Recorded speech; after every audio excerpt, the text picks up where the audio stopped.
Hello, I'm CG Yin. This is a quick video to show how to use parents to group objects in Blender. In last tutorial, we used the collection to group objects. We grouped the camera and lights, and also we grouped the 3D objects. So if we select the objects, we can press G to move together, scale together, and rotate together. We can find the tutorial in this channel. I press Ctrl Z to undo it.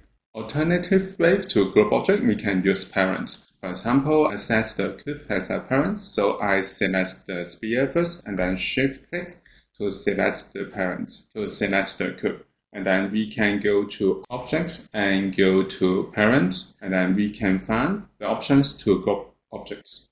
Actually, we can use Ctrl P to set parent.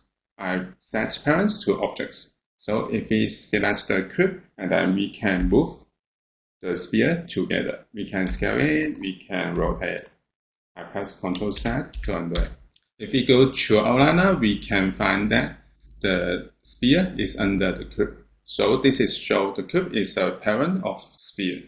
Actually, we can use outliner to set parent. For example, I put the cone under the cube. We can press Shift and click and drag and put to the cube.